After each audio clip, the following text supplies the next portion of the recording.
The lawyer's voice cut through the mahogany-paneled room like a blade through silk. His glasses reflected the afternoon light streaming through tall windows as he cleared his throat and began reading from the will. The scent of old leather and polished wood filled my nostrils, but all I could focus on was the tremor in my hands as I waited for my name to be called. "To Miss Sarah Elizabeth Morrison," he announced, his tone crisp and professional. "Your grandfather bequeaths this sealed envelope." That was it. No mansion, no trust fund, no mention of the man who had raised me after my parents died, who had taught me that honor meant more than money. The silence that followed felt heavier than lead. My stepfather's chuckle broke the quiet like glass shattering on stone. He couldn't contain his satisfaction as he leaned back in his chair, arms crossed over his chest. "Well, sweetheart," he said, his voice dripping with mock sympathy. "Looks like the old man didn't think much of you after all." The words hit harder than any physical blow ever could. I wanted to sink into the floor, to disappear entirely from that room full of expectant faces and barely concealed greed. But I couldn't. Not when Grandpa had spent 18 years teaching me to stand tall when the world tried to knock me down. Not when his voice still echoed in my memory, reminding me that dignity wasn't something others could take away unless you handed it to them. I sat straighter in my chair and kept my expression neutral, even as my heart hammered against my ribs like a caged bird. The envelope felt impossibly light in my fingers. Around me, relatives I barely knew exchanged glances that spoke volumes about their relief at my apparent dismissal from the inheritance. My stepmother dabbed at her eyes with a handkerchief that had never seen a real tear, while my half-brother Marcus practically vibrated with anticipation over what his share would bring him. Probably another sports car or a down payment on that penthouse he'd been eyeing. The lawyer continued his reading, his voice growing warmer as he addressed the rest of the family. "To Mr. and Mrs. Morrison, the estate is pleased to bequeath the primary residence, all associated properties, and the majority of liquid assets." Their eyes lit up like slot machines hitting jackpot. I watched them mentally calculating figures, already planning renovations and vacations, and all the ways they could spend money that had never really been theirs to begin with. The meeting ended with handshakes and false condolences, with promises to stay in touch that everyone knew were lies. I excused myself quietly and stepped onto the wraparound porch of Grandpa's Virginia estate, breathing in the crisp October air that carried hints of wood smoke and dying leaves. Down the hill, honor guards were folding the flag that had draped his casket, their movements precise and reverent. The sound of their boots on gravel echoed like a military cadence. Inside, I could hear the celebration beginning. Wine glasses clinked together like wind chimes, and laughter bubbled up from throats that had remained respectfully silent during the service just hours before. My stepfather's voice rose above the rest, already making jokes about my inheritance and suggesting I use it to buy a plane ticket somewhere far away. The sound of their merriment followed me like smoke, acrid and suffocating. I found a quiet spot on the stone steps where Grandpa used to sit with his morning coffee, watching the sun rise over the Blue Ridge Mountains. My fingers trembled as I broke the wax seal on the envelope, half expecting to find some final cruel joke or a lecture about my failures. Instead, I found a single sheet of cream-colored paper covered in his familiar handwriting, along with something that made my breath catch in my throat. "My dearest Sarah," the letter began, and I could almost hear his gravelly voice speaking the words. "By now you've seen how quickly vultures circle when they smell fresh meat. Don't let their hunger fool you into thinking you've been forgotten. You've served quietly, as I once did, carrying burdens no one else could see. Now it's time for you to understand the rest of the story." My hands shook as I read on. "Report to London immediately. The enclosed ticket is one way for a reason. This isn't a vacation, my dear girl. This is an assignment. Remember what I taught you about duty. It doesn't end when the uniform comes off. It simply changes form. At the bottom, his signature looked exactly as it always had, bold and unflinching, followed by 3 words that made my pulse quicken. Trust the process. I unfolded the airline ticket with careful fingers, afraid it might crumble like ancient parchment. Washington Dulles to London Heathrow. Departing the next morning? First class, which seemed impossibly extravagant for a man who had lived so modestly. There was no return date, no hotel reservation, no explanation of what I was supposed to do once I arrived in a foreign country, where I knew absolutely no one. The porch door opened behind me, and I quickly folded the letter back into the envelope. My stepfather stood there with a crystal tumbler in his hand, his tie loosened and his face flushed with wine and victory.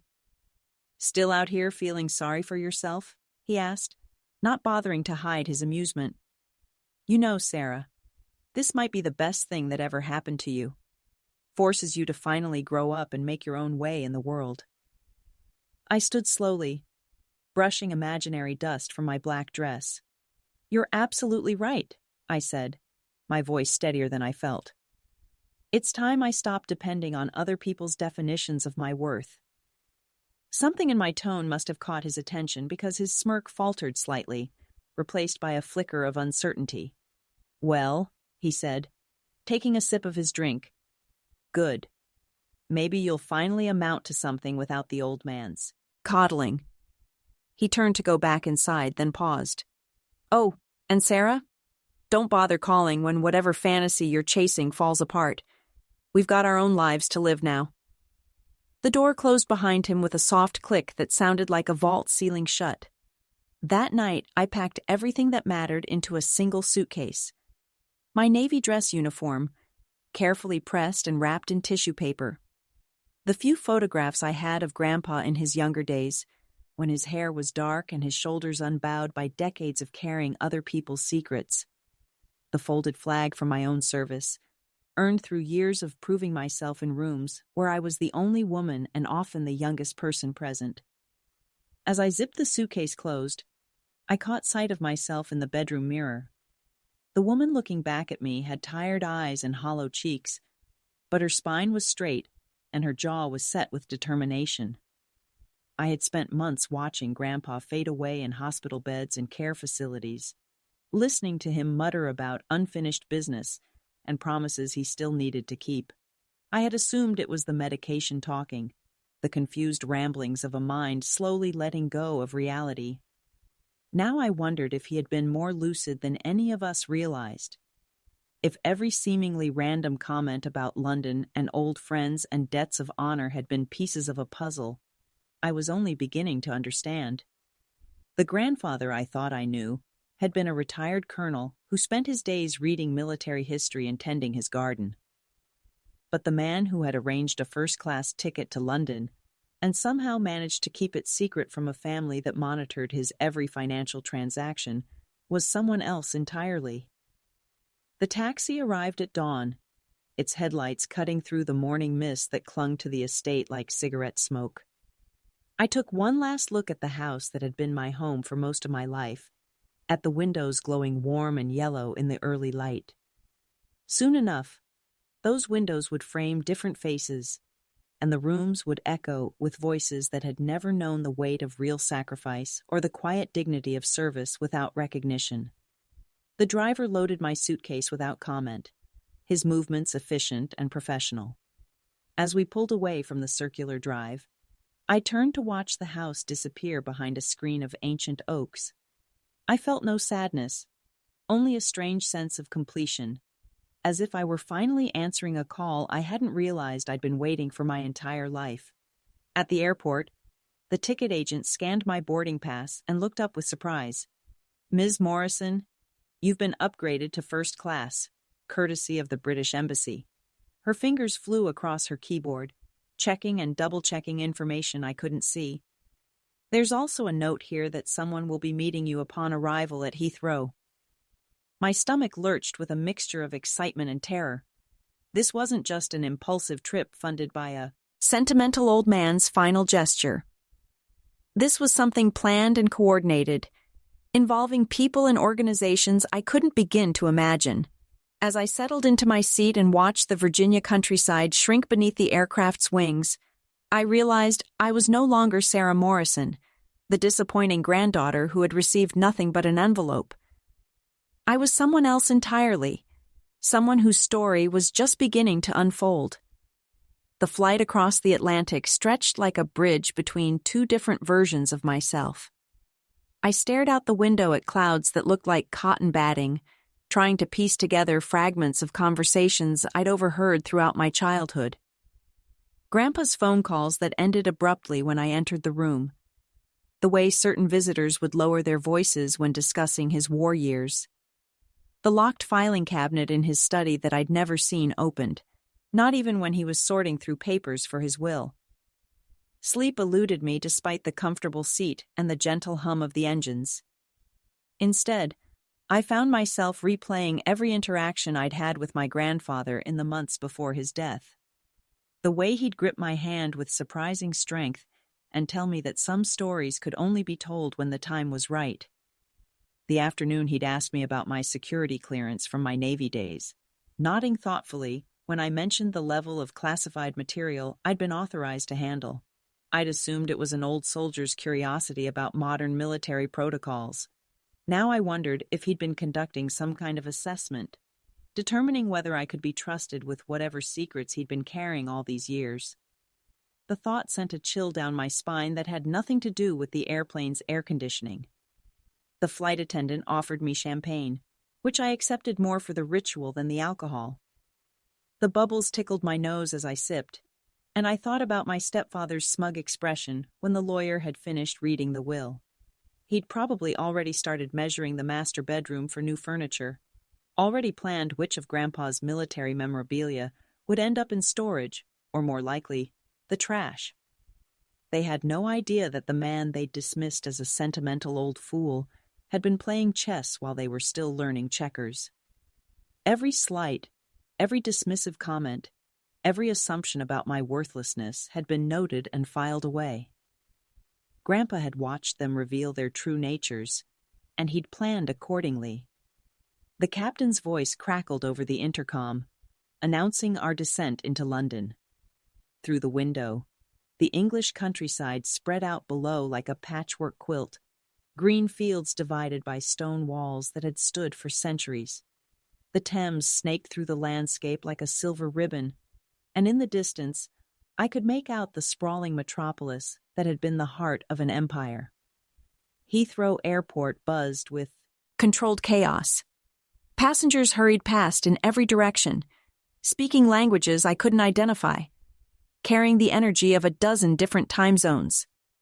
I followed the signs toward customs, my single suitcase feeling inadequate for whatever lay ahead. The immigration officer stamped my passport with barely a glance, and I found myself in the arrivals area, scanning the crowd for some indication of what came next. A man in an impeccably tailored coat stood near the barrier, holding a white card with my name written in elegant script. He was perhaps 60, with silver hair and the kind of bearing that suggested decades of military service. When our eyes met, he lowered the sign and approached with measured steps. "Miss Sarah Morrison," he said, and his accent carried the crisp authority of someone accustomed to being obeyed. "I'm Colonel James Whitmore, retired. I believe you're expected." He extended his hand, and his grip was firm, calloused from years of handling weapons and responsibility in equal measure. "Expected by whom?" I asked, though part of me already suspected the answer would be something extraordinary.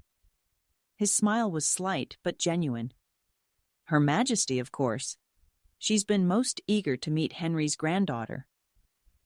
The casual use of my grandfather's first name, spoken with obvious affection and respect, made my knees weak. "I trust your flight was comfortable?" I nodded, not trusting my voice to remain steady. Colonel Whitmore gestured toward the exit, and I followed him through the sliding doors into the damp London air. A black sedan waited at the curb, its engine purring quietly, its windows tinted dark enough to hide whatever secrets it might contain. "I know you must have questions," Colonel Whitmore said, as he held the passenger door open for me. "All will be explained in due course. For now, I can tell you that your grandfather was held in the highest regard by certain individuals who rarely bestow such honor on anyone, regardless of nationality." The leather seats smelled of polish and old money. As we pulled away from the airport, London unfolded around us like a living history book. Red double-decker buses navigated narrow streets alongside black taxis that looked unchanged since the 1940s. We passed monuments and churches whose stones had witnessed centuries of triumph and tragedy, their presence both humbling and oddly comforting. "Your grandfather saved my life in Korea," Colonel Whitmore said quietly, his eyes focused on the road ahead, not in some dramatic battlefield rescue, but through information he provided about enemy troop movements, intelligence that prevented my unit from walking into an ambush that would have killed us all. He paused, seeming to weigh his next words carefully. That was the beginning of a partnership that lasted over 60 years. My pulse quickened. Partnership in what? "Quiet work," he replied, and something in his tone suggested that was all the elaboration I would receive. For now. The kind of work that prevents wars rather than fighting them. The kind that requires absolute trust between allies who may never receive public recognition for their service. We turned through ornate iron gates flanked by guards in red uniforms. My breath caught as Buckingham Palace came into view, its imposing facade rising from perfectly manicured grounds like something from a fairy tale. The reality of where I was, of what was happening, hit me with the force of a physical blow. "This can't be real," I whispered, more to myself than to Colonel Whitmore. He chuckled, the sound warm despite the gravity of the situation. "I said the same thing the first time Henry brought me here. That was 1962, and I was a young lieutenant who thought he understood how the world worked." He pulled to a stop near a side entrance that looked far less grand than the main facade, but somehow more significant. "Your grandfather had a gift for opening doors that most people didn't even know existed." A woman in a navy blue suit emerged from the building and approached our car. She moved with the efficient grace of someone who had spent years navigating the corridors of power, her expression professionally neutral, but her eyes sharp with intelligence. "Miss Morrison," she said, as Colonel Whitmore introduced her as Lady Catherine Pemberton, Private Secretary to Her Majesty. "Welcome to London. I trust your journey was pleasant?" Her handshake was brief but firm, and she studied my face with the intensity of someone memorizing details for a later report. "I'm still trying to understand why I'm here," I admitted, following her through a door that opened onto a hallway lined with portraits of monarchs whose names I recognized from history books. "Your grandfather was a remarkable man," Lady Pemberton replied, her heels clicking rhythmically on the polished marble floor. "He provided invaluable service to the Crown during some of our most challenging periods. When he approached us about ensuring his legacy would continue through the proper channels, we were honored to assist." We stopped before a mahogany door adorned with the royal coat of arms. Lady Pemberton straightened her shoulders and knocked twice, then waited for a response that came in the form of a voice I recognized from countless news broadcasts and state occasions. "Enter." The door opened to reveal a room that managed to be both intimate and impressive, furnished with antiques that belonged in museums but were clearly meant for daily use. Afternoon light streamed through tall windows, illuminating oil paintings and photographs that chronicled decades of state visits and diplomatic meetings. And there, rising from a chair beside the fireplace, was Elizabeth II, Queen of England, dressed in a simple blue suit with a strand of pearls that probably cost more than most people's houses. Her eyes, bright with intelligence and humor, settled on my face with the kind of attention that made me feel as though I were the only person in the world. "Miss Morrison," she said, her voice carrying the weight of authority tempered by genuine warmth. "Henry spoke of you often. I'm so very pleased to finally meet his granddaughter." I managed what I hoped was an appropriate curtsy, my mind reeling with the impossibility of the situation. "Your Majesty, I'm honored, but I'm afraid I don't understand why—" She raised a hand, silencing my question with a gesture that was gentle but unmistakably commanding. Please sit. We have much to discuss, and I suspect you'll find the answers to your questions rather more complex than you might expect. As I settled into the chair across from her, I realized that everything I thought I knew about my grandfather, about my family, about my own place in the world, was about to be rewritten entirely. The Queen gestured toward a silver tea service arranged on the table between us, her movements deliberate and practiced. Steam rose from the delicate porcelain spout like incense in a cathedral, and the familiar ritual of afternoon tea felt surreal in this impossible setting. Your grandfather and I first met in 1953, she began, pouring tea with the same precision I imagined she brought to matters of state. I was barely 27, newly crowned, and frankly terrified of the responsibilities that had been thrust upon me. Henry was part of a joint intelligence operation, ostensibly there to brief me on Soviet activities in Eastern Europe. She handed me a cup and saucer, the china so fine I could see light through it. What I didn't expect was his assessment of my character. Most men in his position saw a young woman playing dress-up in her grandmother's crown. Henry saw a monarch who would need allies she could trust absolutely, even when those allies operated in shadows the public would never see. I took a sip of tea to steady my nerves, the Earl Grey warming me from the inside out. He never mentioned knowing you personally. We thought his military service was entirely conventional. Her smile held depths I couldn't fathom. Henry understood that the most effective service often requires the deepest silence.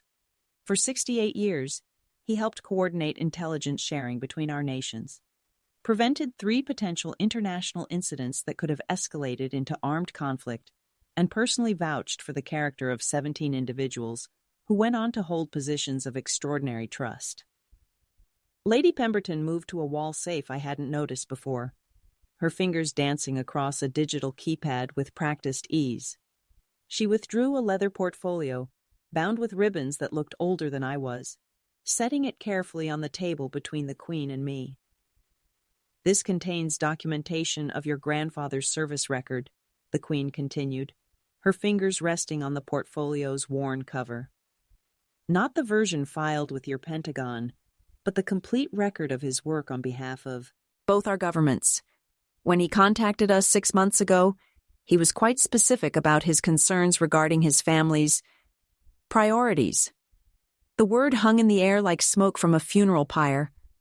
I thought of my stepfather's gleeful laughter, of Marcus already planning his inheritance windfall, of the way they'd all looked at me with such obvious pity and dismissal. He was worried about what would happen to his real legacy, I said quietly, understanding beginning to dawn like sunrise after the longest night. Precisely. The Queen opened the portfolio, revealing photographs that made my breath catch. There was Grandpa, decades younger, standing beside world leaders I recognized from history books, shaking hands with prime ministers and presidents, consulting maps with generals whose names were carved on monuments, sharing quiet conversations with men in expensive suits whose faces never appeared in newspapers. Your grandfather established what we came to call the Remembrance Trust, she explained, turning pages with reverent care. Officially, it was a charitable foundation supporting veterans and their families. Unofficially, it served as a conduit for intelligence sharing and humanitarian operations that required absolute discretion. When he became ill, he grew concerned that his son would view the trust's assets as nothing more than another inheritance to be liquidated and spent. I studied a photograph of Grandpa in civilian clothes, standing outside what looked like a refugee camp. Children clustered around his legs while he distributed supplies from unmarked crates. The expression on his face held a tenderness I recognized from my own childhood, when he'd bandage my scraped knees or read me stories about brave princesses who saved kingdoms through wisdom rather than swords. The trust has been dormant since his hospitalization, Lady Pemberton added, her voice carefully neutral. Certain American trustees have attempted to claim authority over its assets, but your grandfather's legal arrangements were quite specific. The trust can only be reactivated by someone who meets very particular criteria. The Queen leaned forward slightly, her gaze intensifying. Someone with military service. Someone who understands discretion. Someone who has proven capable of placing duty above personal gain. Someone who carries his blood, but not his son's character flaws. My cup rattled against its saucer as I set it down with trembling hands. You're asking me to take over something I don't understand.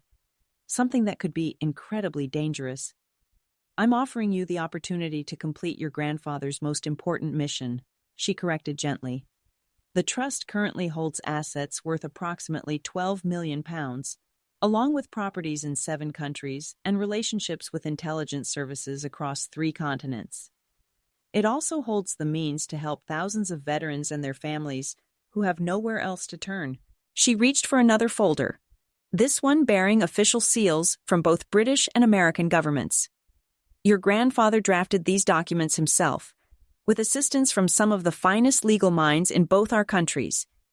If you choose to accept this responsibility, you'll become the Director of International Operations for the Remembrance Trust.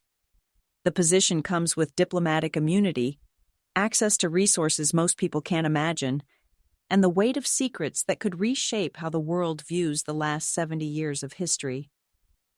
I thought about the laughter echoing through Grandpa's house as his family celebrated what they assumed was their windfall. About my stepfather's cruel dismissal and my stepmother's transparent relief at my apparent exclusion from the inheritance. About Marcus already spending money that had never been intended for his pleasure. What exactly would I be required to do? Colonel Whitmore spoke for the first time since entering the palace. Intelligence work primarily, coordination between allied services, oversight of humanitarian operations in regions where official government involvement would be politically impossible. The kind of work that prevents conflicts rather than winning them after they start. The Queen nodded approvingly. Your grandfather believed that the next generation of intelligence work would require individuals who understood both military discipline and humanitarian compassion. People who could move between worlds without losing their moral compass. He spent considerable time studying your service record, your psychological profiles, your responses to classified situations during your naval career. She opened yet another file, this one containing documents I recognized as my own fitness reports and security clearance applications. Seeing my most private professional evaluations in the hands of a foreign monarch should have felt like a violation, but instead it felt like validation. Someone had been watching, measuring, preparing. Your commanding officers consistently noted your ability to maintain operational security while building trust with local populations, she continued, reading from what appeared to be my final evaluation. Your language skills, your cultural adaptability, your capacity for independent decision-making under pressure. These are precisely the qualities the trust requires in its leadership. Lady Pemberton produced a fountain pen from her jacket, its gold surface engraved with symbols I couldn't identify. The decision, of course, is entirely yours. You could return to Virginia tomorrow, resume your civilian life, and never speak of this conversation. Your grandfather made provisions for that possibility as well. What kind of provisions? A trust fund sufficient to ensure your financial independence, along with his personal effects, and a letter explaining why he chose not to burden you with his more complex legacy. The Queen's expression remained carefully neutral, but I caught something in her eyes that might have been disappointment. Many people would consider that the preferable option. A comfortable life without the weight of other people's secrets. I thought about comfort, about the safe path that led to suburban contentment and retirement savings and grandchildren who would never know their grandmother had once stood in Buckingham Palace being offered the chance to change the world. Then I thought about Grandpa's voice, gravelly with age but still sharp with purpose, telling me that some fights were worth having even when nobody would thank you for winning them. If I accept this position, what happens to my family? To their inheritance? Colonel Whitmore's smile held no warmth whatsoever. Your stepfather has been claiming authority over certain trust assets through his marriage to your mother. Those claims will be legally challenged and almost certainly overturned once proper documentation is filed. The Virginia property and associated liquid assets will remain with your family, but any funds connected to the trust will be transferred to your control. The Queen's expression softened slightly. Henry was quite specific about his wishes regarding his son. He felt that providing unlimited access to wealth would only enable further moral decay. However, he also recognized that your mother married into a difficult situation through no fault of her own.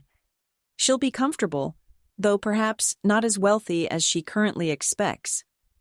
I picked up the fountain pen, its weight substantial in my fingers. The gold felt warm, as though it had been waiting for my touch. Around me, centuries of history pressed down like a physical presence, reminding me that every decision made in these rooms rippled outward in ways that couldn't be predicted or controlled. Your grandfather's final request, the Queen said softly, was that I give you this message personally. He said to tell you that some inheritances can't be wrapped in ribbons or deposited in banks. The most valuable things we pass down are responsibilities, not rewards.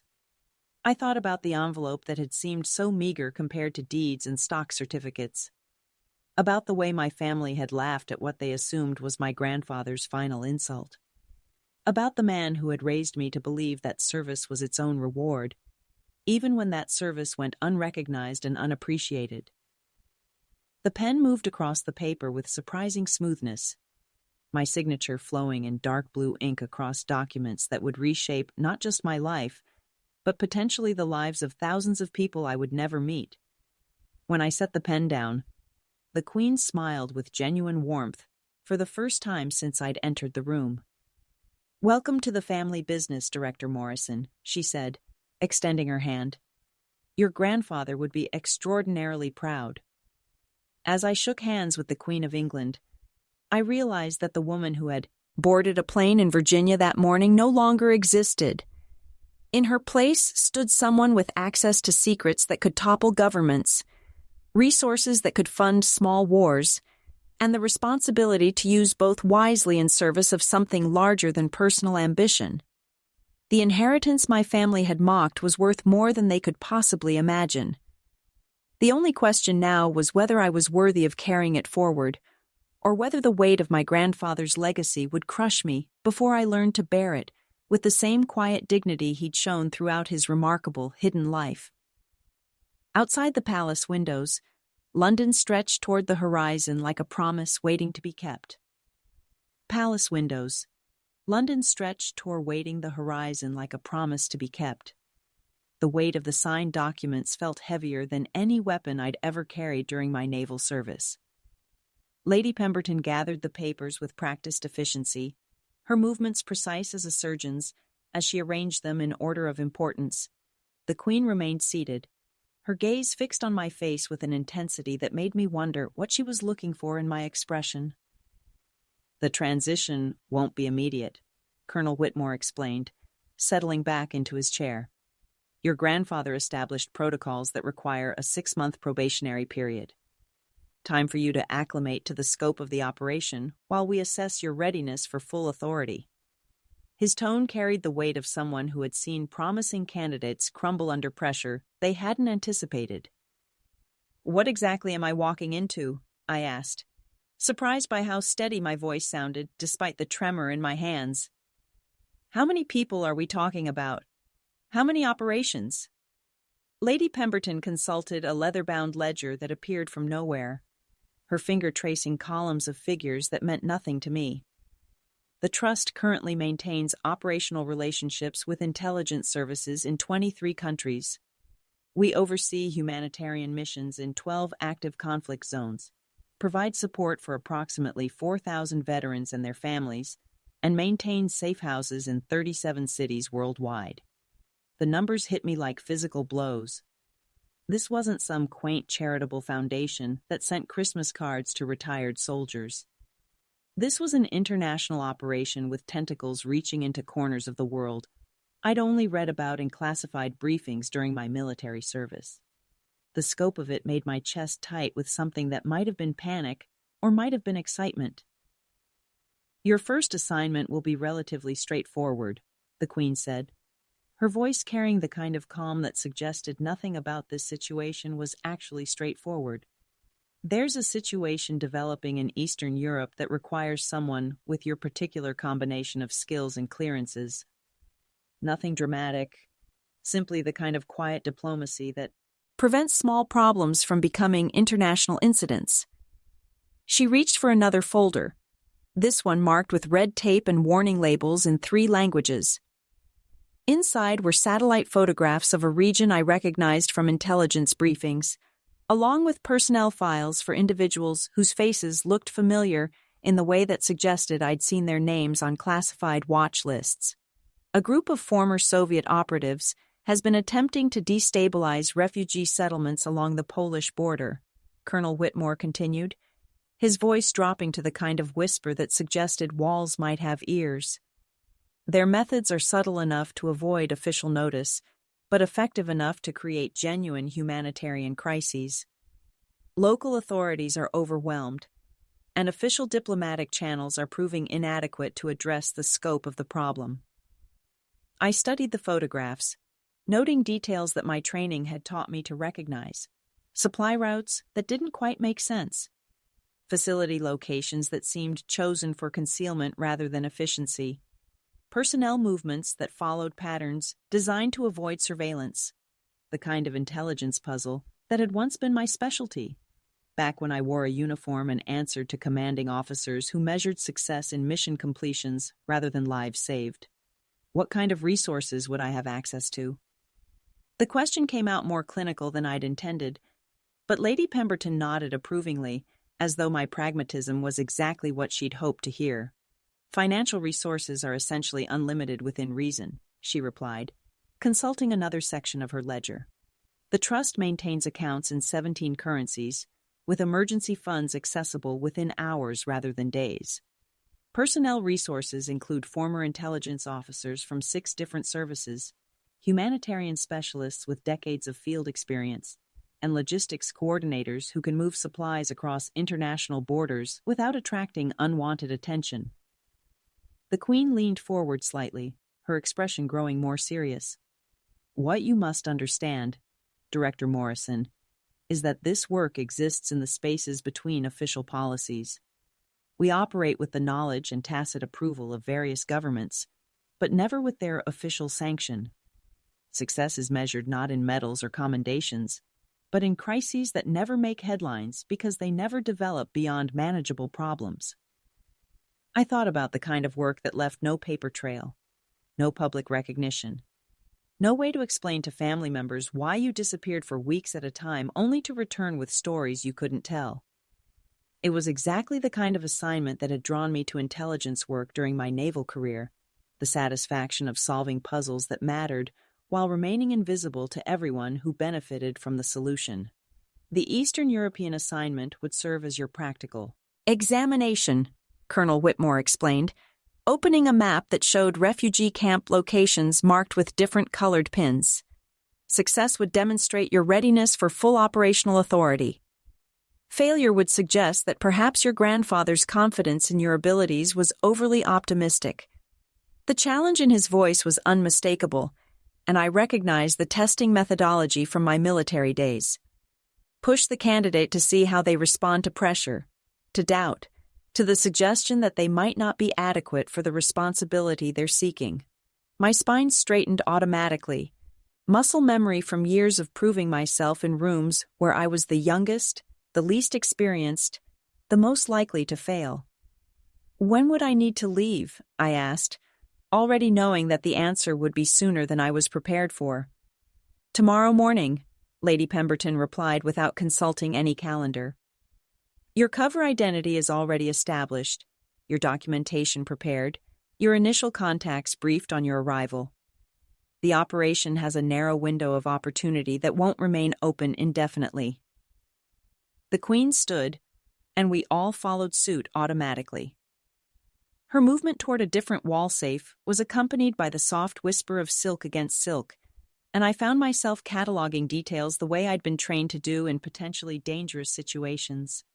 The location of exits, the positioning of personnel, the subtle signs that suggested this conversation was approaching its conclusion. Sometimes the most valuable inheritances come wrapped in mockery instead of ribbons.